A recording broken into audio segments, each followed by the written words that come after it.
My mother abandoned me when I was 12. She simply took my 6-year-old sister, packed 2 suitcases, and left with a guy she met at the supermarket. She left a note on the fridge saying I was now my father's responsibility. 23 years later, she showed up at the door of my Manhattan penthouse, demanding half of my $2.8 billion fortune. She said she had a right as a mother. My sister stood beside her, dressed head to toe in Chanel, filming everything on her cell phone and laughing. They had no idea what I had planned. They didn't know that every word, every threat, every demand was being recorded by my lawyer waiting in the next room, and they definitely didn't imagine that in 72 hours, they would be begging for my mercy. But before I continue telling my story and how it all happened, tell me in the comments where you're watching from. I'd love to hear where you're from. Let me rewind a bit so you can understand how I got here. My name is Marcus, I'm 35 years old, and I'm the founder of TechVault, a cybersecurity company that protects the data of half the Fortune 500. But this story doesn't begin in plush offices or investor meetings. It begins in a 1-bedroom apartment in Detroit, where my father raised a 12-year-old boy alone, working double shifts at General Motors. When my mother left, she took the apple of her eye with her. My sister Chelsea was always the favorite, the little princess who couldn't cry because mommy ran. I was the oldest child, the boy who should have been on his own in her head by now. I remember the last day like it was yesterday. I woke up for school and found the house half empty. Chelsea's pictures were gone from the wall. Mine were still there, crooked and dusty. My father was never the same after that. He tried. I swear he tried. He'd make me breakfast before he left for his 5 a.m. shift, leave $20 on the table for me to buy something on the way to school. But I saw the sadness in his eyes. I saw how he looked at the empty chair where my mother used to sit. The man died inside long before cancer took his body 7 years later. It was in this empty apartment with a used computer my father bought at a garage sale that I learned to program. I had no friends, no family, other than my exhausted father, so I dove into the digital world. By 15, I was already freelancing, repairing security systems for small businesses. By 18, I had saved $40,000. My father died 2 months before I turned 19. I went to the funeral alone. My mother didn't show up. She didn't even send flowers. I used every penny I had to found TechVault in a rented basement in San Francisco. I slept on a mattress on the floor for 3 years. I ate ramen noodles until my stomach churned just looking at the packaging. But I had one thing no competitor had: rage. Pure rage that I turned into motivation. Every line of code I wrote was proof that I didn't need that woman who abandoned me. TechVault exploded in 2019 when Russian hackers attempted to simultaneously take down the systems of 3 national banks. My software not only blocked the attack, but also traced each of them back to their IP addresses in St. Petersburg. The FBI called me personally to thank me. The next morning, I had 17 CEOs wanting meetings. Within 6 months, the company was worth $340 million. I bought an apartment in Manhattan, a Tesla, clothes that didn't have holes. But the truth is, success doesn't fill the void left when your own mother chooses to abandon you. I dated beautiful women, dined at the best restaurants, but I always came home alone, staring out the window and wondering why. Why wasn't I enough for her to stay? I never tried to find my mother or my sister. Not because I didn't want answers, but because I was afraid of them. Afraid of discovering that I truly wasn't worth it. That there was something fundamentally wrong with me that made a mother simply give up. So I pushed those thoughts to the back of my mind and worked. I always worked. In 2022, we had our initial public offering. TechVault shares opened at $87 and closed the first day at $156. Overnight, I became a billionaire. I had $2.8 billion utter net worth. I called my father's grave that night sitting on the floor of my empty office. We did it, Dad. We showed her. I cried for the first time in years. Forbes put me on the cover. The New York Times ran a 6-page profile on the Detroit orphan who built a tech empire. It was that article that destroyed me. Because it was that article my mother read while having breakfast at her home in Scottsdale, Arizona. It was that article that made her eyes glow with that specific green of greed. She didn't call me. She didn't email me. She just showed up. One day I came home from a meeting with Japanese investors, and there she was, sitting in the lobby of my building as if she had every right to be there. 23 years older with obviously dyed platinum hair, extravagant fake nails, and that fake smile I remembered from old photos. "Marcus, my son, look how you've grown." She stood and opened her arms as if expecting a hug. I froze, my Italian leather briefcase slipping from my fingers and clattering against the marble floor. My mind froze. It was her. It really was her. After 2 decades, there stood the woman who abandoned me, smiling as if we'd had lunch together just last week. "What do you want?" My voice was hoarse, distant. The doorman, James, looked at me with concern. I'd told him about my family, or lack thereof, one night when I'd returned drunk from a gala. He knew my story. "What a way to greet your mother. I came to see my son, why? Reading about you in that magazine, so important, so rich. I was so proud." She took a step toward me. Instinctively, I recoiled. Something flashed in her eyes too quickly to identify. Anger, perhaps, or frustration? "Are you living here now? I imagine you have plenty of room. Your sister is with me. She'd love to meet you again." That's when I noticed the girl sitting on the lobby couch, fingers flying through her phone, completely oblivious to the meeting taking place 10 feet away. Chelsea. My sister was 29 now, blonde like my mother, wearing designer clothes I recognized from Fifth Avenue shop windows. She didn't look up once. "No," the word came out firmly, firmer than I felt inside. "You're not going upstairs. You're not welcome here. You need to leave. Now." I signaled to James, who was already reaching for his phone, ready to call security if necessary. My mother's face changed instantly. The fake smile disappeared, replaced by a hard expression I couldn't remember, but felt deep inside. "Listen here, you ungrateful boy. I spent 9 months carrying you in my belly. 23 years ago I made a mistake, okay? I was in a bad place. I needed to start over. But I'm still your mother, and mothers have rights." "Rights?" I laughed, but there was no humor in the sound. "You abandoned a 12-year-old boy. You left a note on the fridge. A note. You didn't even have the courage to wait for me to get home from school to tell me to my face." The memories came flooding back. Coming home that day, calling for her, searching every room, finding that crumpled piece of paper stuck to the Domino's pizza magnet. I was young. I was 27 with 2 kids, a husband who worked all the time. I was drowning, Marcus. You don't understand what it's like to be a woman, to be a mother, to feel like you're wasting your life. Her voice was rising now. Chelsea finally looked up, assessing the situation with bored eyes. A father raised a son alone, working 16 hours a day, and he never complained. He never abandoned me. He died alone in a hospital because he was so exhausted from working to give me a decent life. Where were you at his funeral? Where were you when I had to sign organ donation papers at 19 because I had no one else? My voice was breaking now, and I hated it. I hated that she still had this power over me. "Your father poisoned you against me. I'm sure he said horrible things, made you hate me." She was screaming now. People in the lobby stopped to stare. Chelsea was filming with her cell phone, a mischievous smile on her face. "You owe me, Marcus. You owe me for giving you life. James, call security." I turned to leave. I was shaking, cold sweat dripping down the back of my $3,000 suit. My therapist had warned me about this moment. He said she would show up eventually, that people always show up when money is involved. I didn't believe him. What an idiot I was. 50 million. Her voice stopped me. I turned slowly. "That's not even 2% of what you have. $50 million and you never see me again. I can start over, take care of your sister properly. She deserves the good things you had." "The good things I've had?" I walked back toward her. James made to intervene, but I signaled I was fine. "Are eating rice and beans for a week because the money ran out before my dad's payday the good things? Are wearing sneakers with holes in the Detroit winter the good things? Are studying for tests using streetlights because they cut off our electricity the good things? You're rich now, aren't you? You obviously survived well. Meanwhile, I had to start over with a small child. Rick, the guy I left with, left me 3 years later. I was left alone raising Chelsea. You think it was easy?" She crossed her arms, that victim expression manipulators love to use. "You chose this. I didn't choose anything. I was a child." I took a deep breath. "I want you to leave. Now. If you don't, I'll call the police and file a restraining order." I made a final gesture to James, who already had 2 security guards by his side. Chelsea finally stood up, tucking her phone into her Gucci purse. "What a waste of time, Mom. I told you he'd be an idiot. Let's go. Let's sue this jerk and take what's rightfully ours."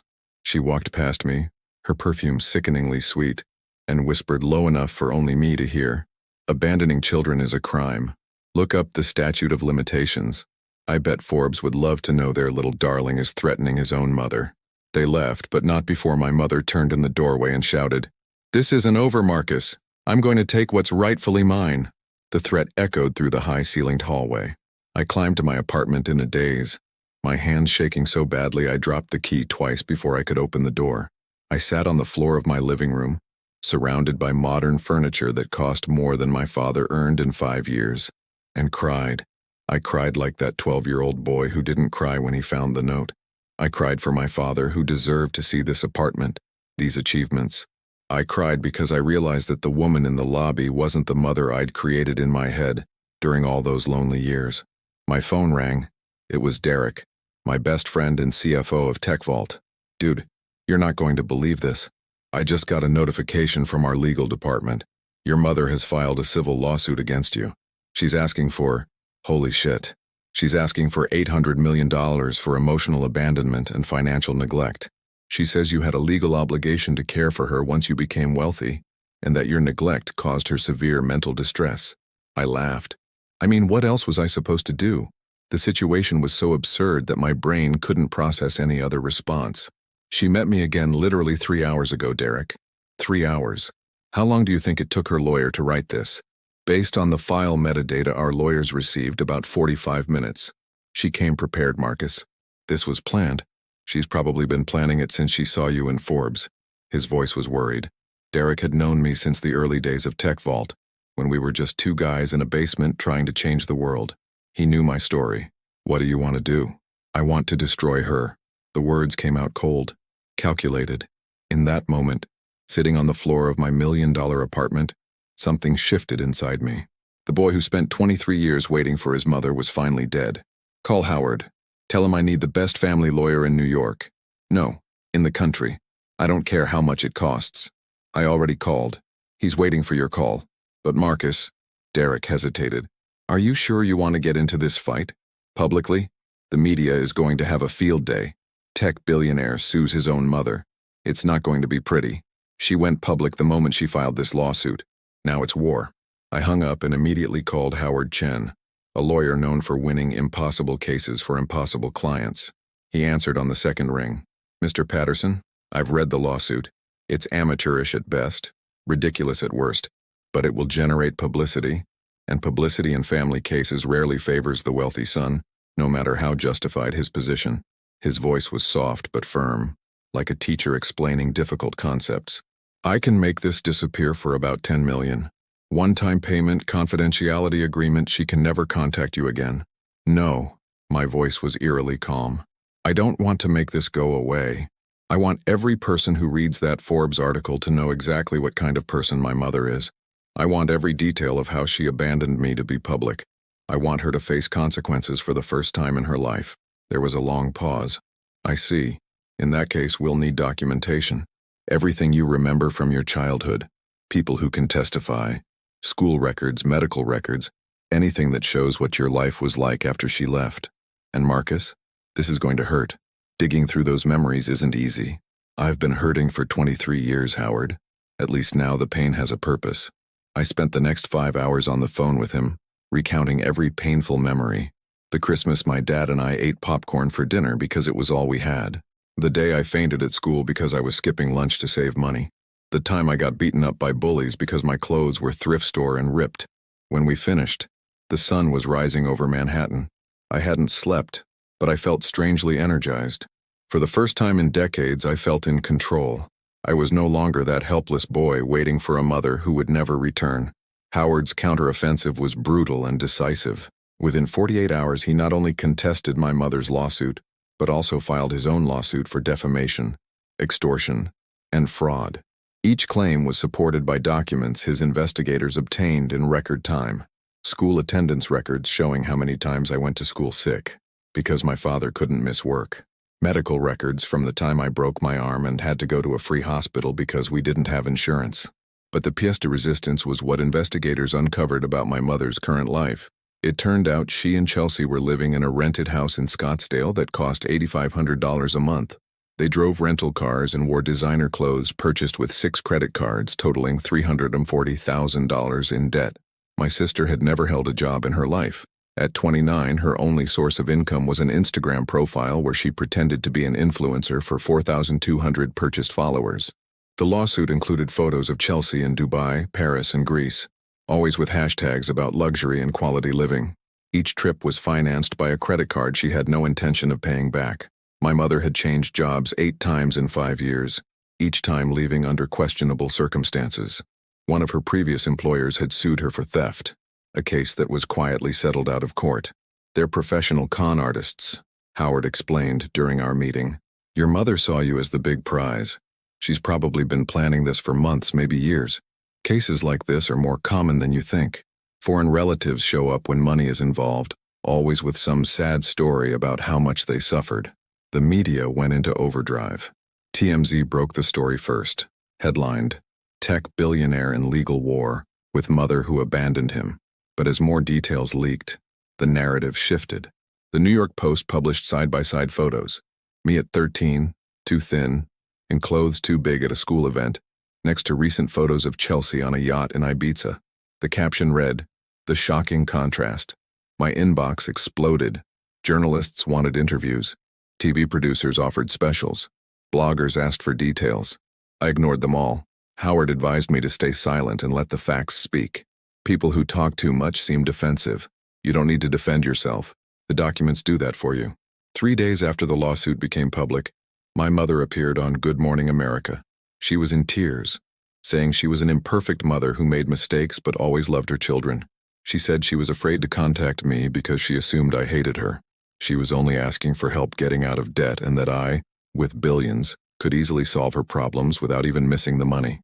Chelsea posted a video on Instagram crying, saying she just wanted to meet her older brother, but that I was cold and cruel. She always dreamed of a close-knit family, but I chose money over love. The video had 200,000 views in 6 hours.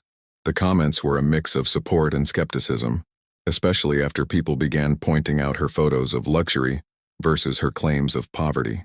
I watched it all from my apartment, a glass of bourbon in my hand, feeling absolutely nothing. It was like watching strangers play roles in a bad play. These women weren't my family. They never were. They were just people who shared my DNA and now wanted to share my bank account. They're burying themselves, Derek commented, sitting on the couch next to me. He'd insisted on staying with me, concerned about my mental state. People aren't stupid. Anyone can see the contradiction between crying poverty on TV and posting pictures of $1,000 a bottle champagne. Don't underestimate people's ability to believe a good victim story. I took another sip. Repentant mother versus cruel billionaire son.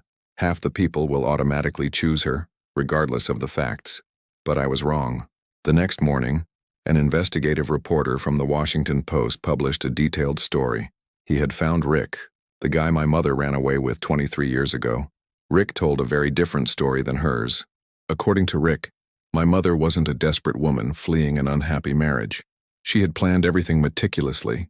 She met Rick on purpose, seduced a man who had just received a $200,000 inheritance from his grandmother. She convinced him that my father was abusive, that she needed to escape, but that she couldn't take her oldest son because I was too attached to him and would cause problems. She told me Marcus would understand when he was older, Rick said in the interview, that he would be okay with his dad. But little Chelsea needed her mom. I was a fool to believe her. 6 months after we moved to Phoenix, the inheritance money was gone. She spent it all on clothes, cars, parties. When I confronted her, I found out I had 2 more credit cards in my name that I didn't know about. $58,000 in debt. The article included documents from their divorce, revealing allegations of financial fraud. It also included interviews with 3 other men my mother had dated over the years, all with similar stories. Loans that were never repaid, credit cards opened in their names, a clear pattern of predatory behavior. The final straw came when the journalist met the social work teacher who used to visit me in high school. Miss Rodriguez, a kind woman who noticed something was wrong when I showed up at school wearing the same pair of pants for 2 weeks straight. She had kept detailed records of our conversations, notes about my situation at home. Marcus was a brilliant child who was clearly emotionally neglected, she said. His father was doing the best he could, but he was overwhelmed. I tried multiple times to reach his mother to talk about resources available to the family. I never did. The numbers she left were disconnected. It was as if she had disappeared on purpose. The story exploded. Suddenly, it wasn't a cruel billionaire versus a remorseful mother anymore. It was an abandoned child who built an empire despite immense trauma versus a professional manipulator trying one last trick. Chelsea's Instagram lost half its followers in a day, her comments section filled with angry messages. My mother tried to control the damage with another TV appearance, this time more defensive. She claimed Rick was lying out of jealousy, that the other men were bitter ex-boyfriends trying to ruin her reputation. But her body language betrayed her. She avoided eye contact, her hands shook, and her voice rose sharply when the host asked difficult questions. "I deserve a second chance," she shouted at one point. "Everyone deserves a second chance. I'm human, I've made mistakes, but my son has a moral obligation to help me. He's my own flesh and blood."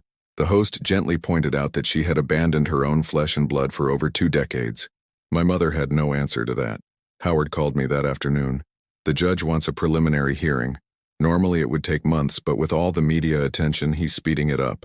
Next week, Wednesday, 9 in the morning. Are you ready? I've been ready for 23 years.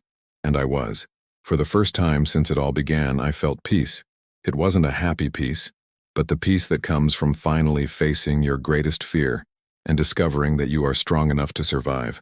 I spent the next few days preparing with Howard. We reviewed every document, every deposition, every piece of evidence. He made me rehearse answers to difficult questions. Her lawyer will try to paint you as a cruel son who abandoned his mother. He'll try to make you lose your temper. You can't. You have to be calm, factual, human, but not overly emotional. I learned to control my emotions when I was 12 and found that note, "Howard, I'll be fine."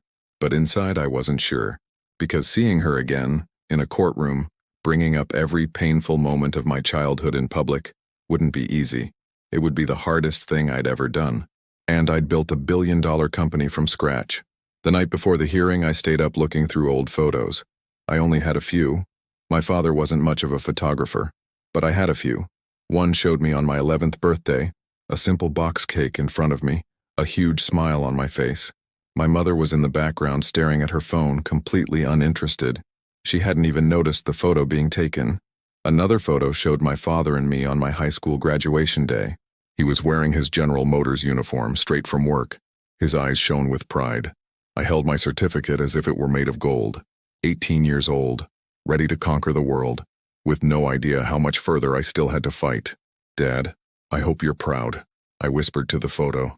"I hope you know that everything I built was for us, for proving her wrong, that we were enough." I put the photo back in the drawer and went to sleep, knowing that tomorrow would change everything. 3 months have passed since the agreement. Life has returned to normal, or at least my version of normal. TechVault launched a new product that revolutionized cloud data security. The stock rose another 17%. Forbes named me one of the 100 most influential entrepreneurs of the year. I received invitations to speak at Harvard, Stanford, and MIT. But the real change happened within me. I created a $50 million foundation dedicated to helping children of single parents. Scholarships, mentoring programs, housing and food assistance. I named it the Robert Patterson Foundation, in honor of my father. Every child we help is a love letter to the man who saved me when he was abandoned by a responsibility that shouldn't have been his alone. I recently received a letter. It was from Chelsea. I didn't open it for 3 days, afraid of what she would say. When I finally did, I found something I hadn't expected. An apology. She said she was in therapy, confronting her own complicity in what our mother did. She said she realized she was raised to be a con artist and was trying to change. She didn't ask for money, just forgiveness. I haven't responded yet. I don't know if I will. Because forgiveness isn't something you can force, even when someone asks for it. Maybe one day I'll be able to see Chelsea as a victim too, someone shaped by a manipulative mother. But today isn't that day. Today I'm still healing wounds I've had for 23 years. What have I learned from all this? That money doesn't heal trauma, that success doesn't fill family voids, that you can win every battle and still feel lost. But I've also learned that you can choose your own family. Derek is my true brother. Howard has become a mentor. The TechVault employees are my tribe. That 12-year-old boy who found a note on the fridge finally understood something. He was always enough. The fault was never his. And building a billion-dollar empire was just a way to prove it to himself. Now that I've proven it, I can finally start living. If you enjoyed this story and want to hear more like it, please subscribe to the channel. It would be an honor to have you here.